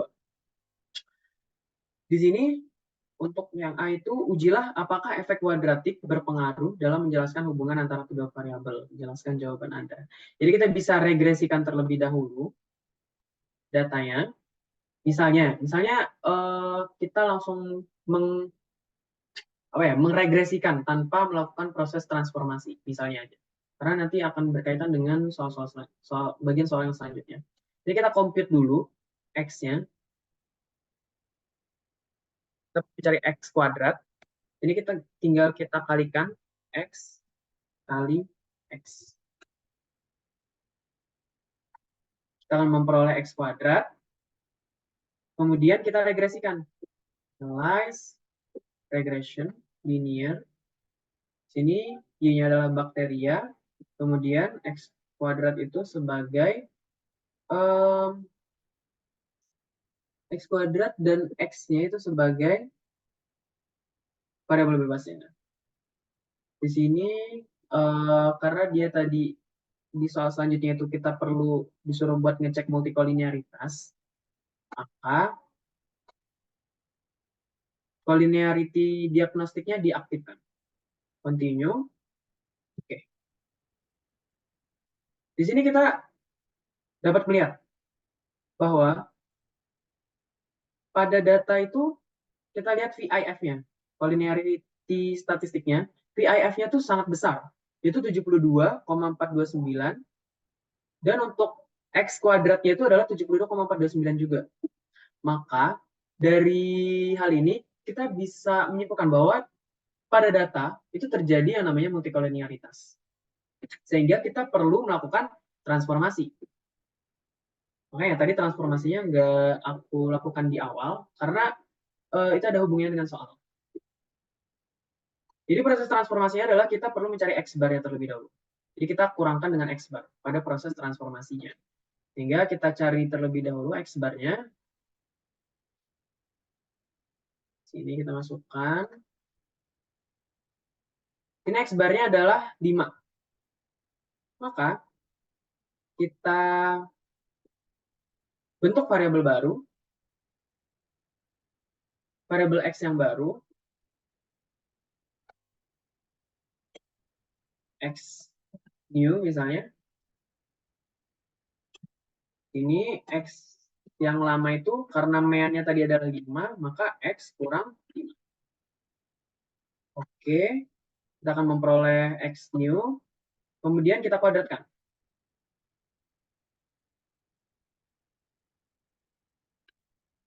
Ini X new kali X new. Kita akan mendapatkan X kuadratnya. Ini. Lalu kita analyze regression. Kita regresikan terhadap X yang baru dan X kuadrat yang baru. Sini tetap collinearity diagnostiknya dinyalakan. Oke, sekarang kita lihat VIF-nya. Di sini VIF-nya langsung menurun, jadi 1. Sehingga dengan kita melakukan proses transformasi menggunakan X bar, data bisa dihilangkan gitu loh, gejala multiple-nya. Kemudian berdasarkan jawaban pada poin B, langkah apa yang Anda dapat? Transformasi menggunakan X bar. Sudah selesai untuk soal UAS tahun 2022 nomor 3. Mungkin itu aja buat KSM pada malam hari ini. Untuk yang bentar. Itu dia harus, oh iya sorry. Yang A belum dibahas ya. Ujilah apakah efek kuadratik dari data itu, dari modelnya itu berpengaruh dalam menjelaskan hubungan antara kedua variabel. Jadi kita lihat dari outputnya, mana di sini output yang sebelum ditransformasikan. Nah, di sini bisa kita lihat buat X kuadrat, jika kita menggunakan uji T, dia p-value-nya itu adalah sebesar 0,001. Misalnya kita menggunakan tingkat signifikansi 5%, maka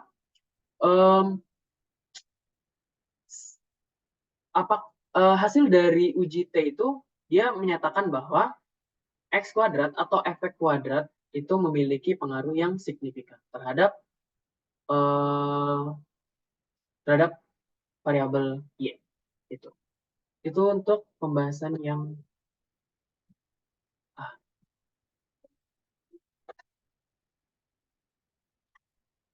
Oke.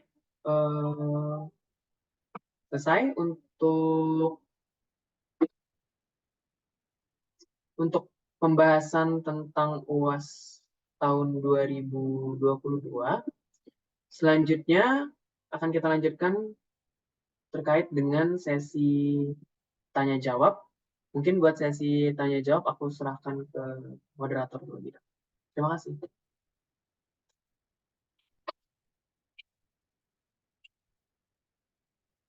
Ya, langsung dapat. Tanya banyak coy.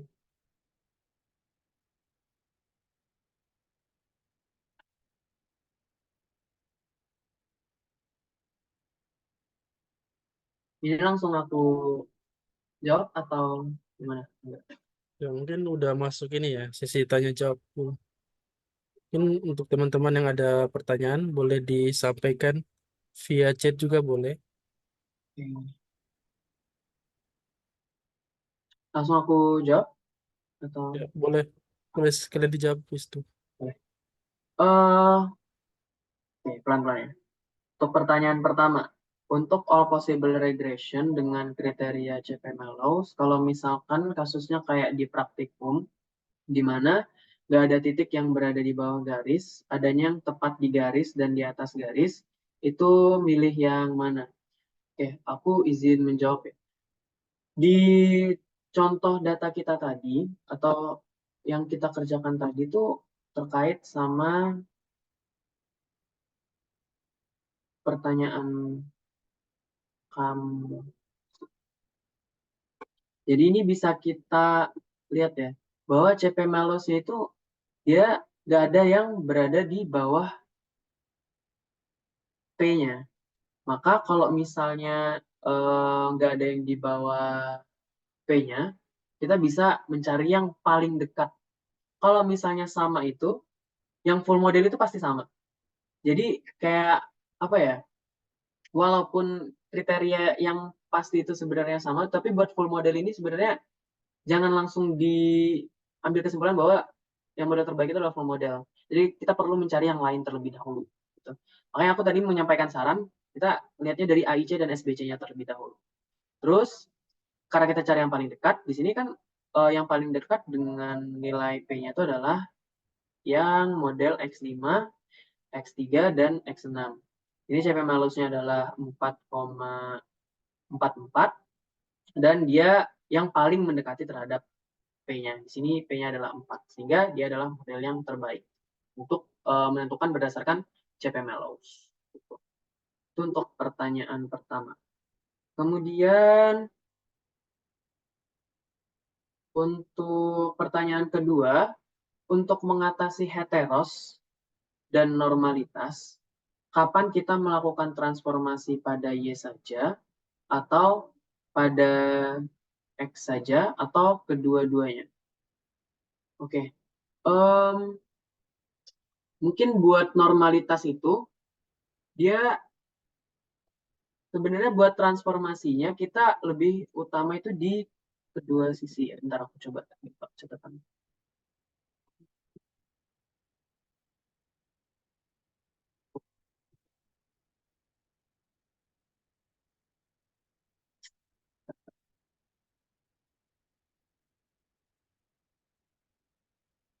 Membuang outline transformasi LM.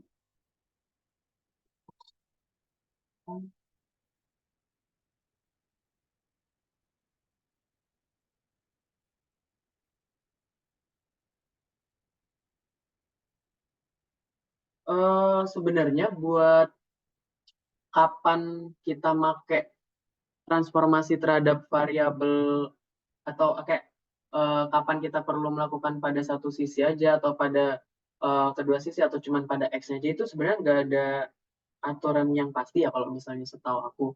Cuman kalau misalnya normalitas itu dia perlu ditransformasi di kedua sisi kalau seingatku.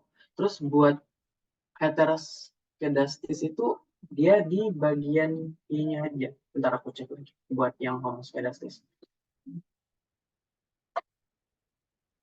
Len. Oh, enggak. Sorry.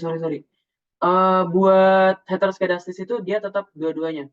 Jadi aku tadi mungkin ada salah penyampaian ya. Kalau heteroskedastis itu tadi aku sebelumnya bilang bahwa kita cukup melakukan transformasi di satu sisi aja. Padahal sebenarnya kita perlu melakukan transformasi di kedua sisi. Terus buat kapan kita cuman mentransformasinya di salah satu sisi, atau kayak misalnya kita cuma di len G atau cuma di len X, itu sebenarnya aku belum tahu terkait aturan itu. Yang aku tahu cuman transformasi di kedua sisi jika terjadinya pelanggaran asumsi itu, asumsi normalitas maupun heteroskedastis. Itu untuk menjawab pertanyaan yang kedua. Lalu untuk pertanyaan yang ketiga, untuk regresi dengan variabel bebas berupa kategorik, pengujian asumsinya bagaimana? Mungkin buat ini, karena sejauh ini kasus-kasus yang aku temui dan kasus-kasus yang diajarin lah sama dosenku itu di kelas itu cuman data yang istilahnya data yang kuantitatif, bukan data yang kategorik. Terus untuk prosedur pengujiannya bagaimana? Aku ada sedikit pernah diskusi sama temenku dari yang D3. D3 kan udah dapat ADK tuh. Nah, dia ada bilang bahwa buat pengujian asumsinya itu tetap menggunakan prosedur yang sama. Namun, perlu diperhatikan di bagian perbaikan asumsinya. Di mana buat perbaikan asumsinya itu, kalau misalnya nih kita, pada kasusnya nih, misalnya kita mengalami pelanggaran homoskedastis. kan kita kan ada beberapa prosedur tuh tadi. Yaitu salah satunya dengan mengalihkan, misalnya nih, dengan mengalihkan dengan 1/xi. Nah, untuk data yang kategorik itu dia dibiarkan aja, nggak perlu dikalikan dengan 1/xi. Kenapa? Karena kalau misalnya kita kalikan dengan 1/xi, atau misalnya dengan cara lain, misalnya dengan menggunakan kalikan dengan 1/sigma kuadratnya, dia akan kehilangan dia akan kehilangan jati dirinya gitu loh sebagai data kategorik, yang mana dia akan sifatnya akan berubah, jadi bukan kategorik lagi kalau misalnya kita kalikan dengan 1/sigma kuadrat atau misalnya 1/xi gitu. Itu untuk kasus data kategorik. Mungkin buat penjelasan lebih lanjutnya, buat prosedur yang mungkin aku belum tahu, itu aku masih belum bisa menjelaskan, karena memang sejauh ini buat mata kuliah Anarek yang kita temui di semester 4 itu, kita masih melakukan pengujian asumsinya menggunakan data-data yang sifatnya itu bukan kategorik gitu, atau data numerik. Itu untuk pertanyaan ketiga. Selanjutnya, pertanyaan dari ada yang masuk nih di private chat. Yang perbaikan autokorelasi itu pas X baru, Y baru kalikan 0,94 kah? Itu apa ya? Entah 0,9. Oh iya, iya. Jadi kan aku share screen lagi.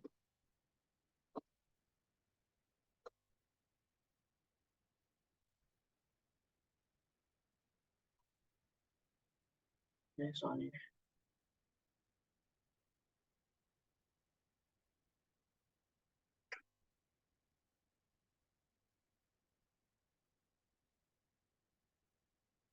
Kayak gini. Bentar. Satu.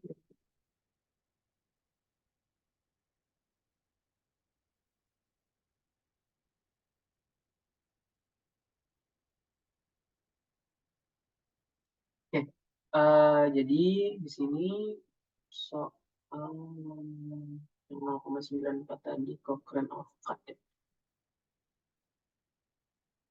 Oke. Jadi kan dia kan minta dengan metode Cochrane-Orcat kan.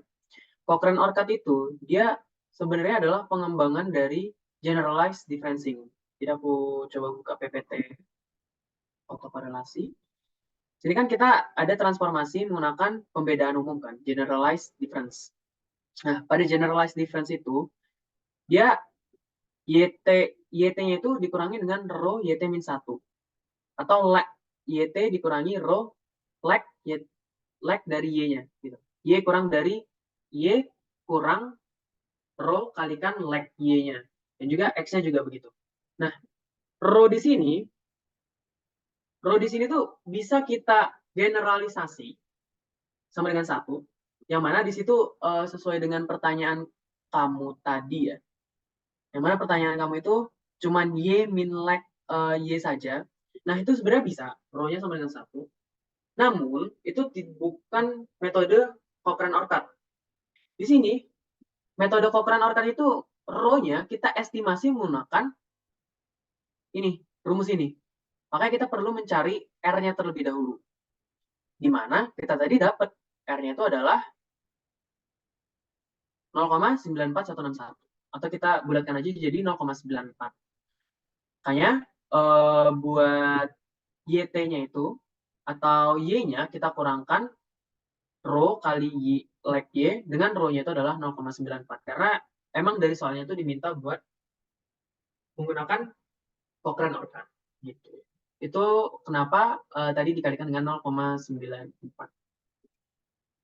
Itu buat pertanyaannya si yang private chat tadi. Kemudian ada yang selanjutnya, pertanyaan selanjutnya itu, kalau kita mau menguji 4 asumsi, apakah perlu diperbaiki dulu satu per satu atau dicek dulu semuanya? Kalau dicek satu per satu dulu, untuk pengujian selanjutnya memakai persamaan yang telah diperbaiki atau persamaan asli. Oke.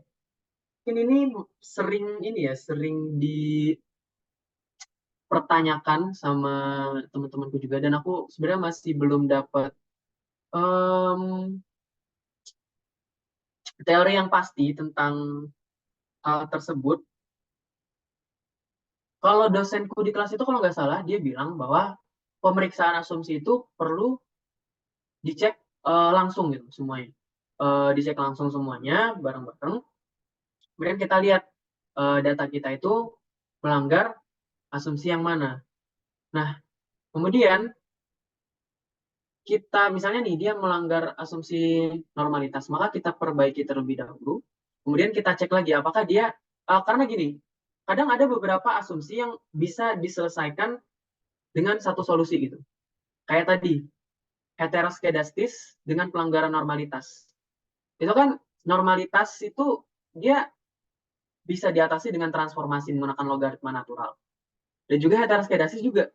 Nah, makanya kalau misalnya nih homoskedastis dan normalitas itu sama-sama terlanggar, kita bisa menggunakan satu solusi yang sama, yaitu transformasi menggunakan logaritma natural. Namun, pada asumsi-asumsi lain, misalnya kayak autocall,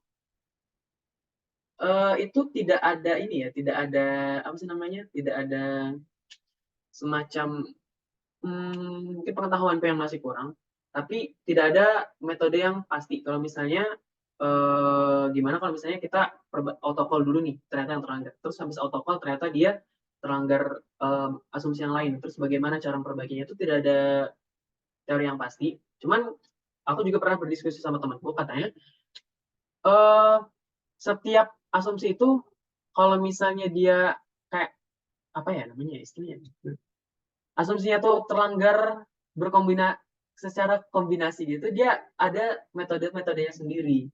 Kalau misalnya buat autokorelasi asumsi yang terlanggar misalnya barengan sama normalitas, aku kurang tahu cara memperbaikinya gimana. Tentunya buat normalitas itu pasti kita lengkan terlebih dahulu.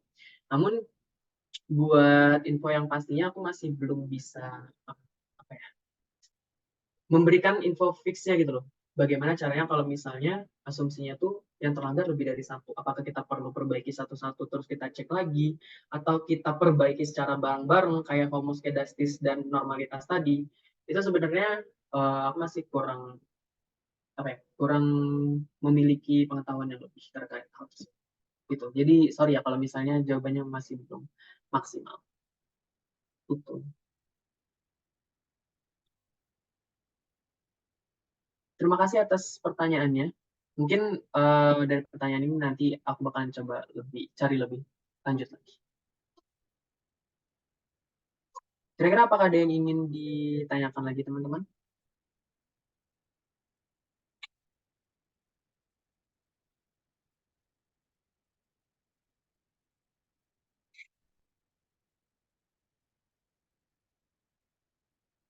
Kalau tidak ada, aku kembalikan ke moderator. Oke. Mungkin udah nggak ada yang mau bertanya ya.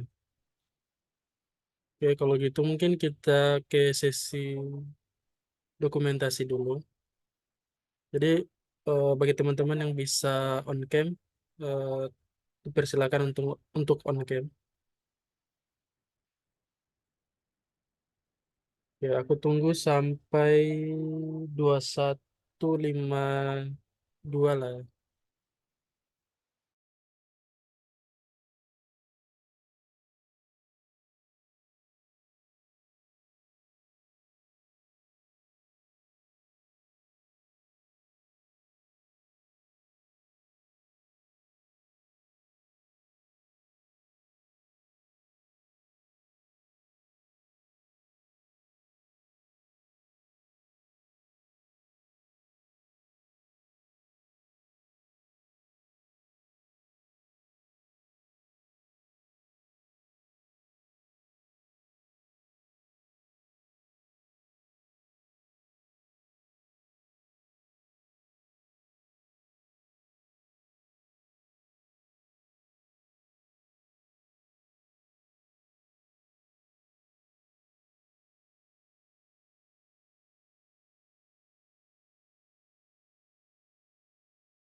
Oke, mungkin langsung aja ya.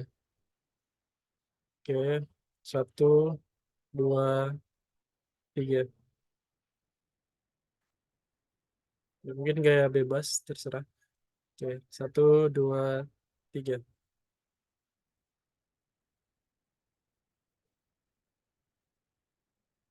Mungkin itu aja sih. Oke, mungkin buat Wisnu terima kasih banyak karena udah meluangkan waktunya buat jadi tutor KSM Anarek. Dan juga terima kasih buat teman-teman yang udah hadir pada KSM Anarek malam ini. Dan mungkin teman-teman udah bisa keluar dari Zoom.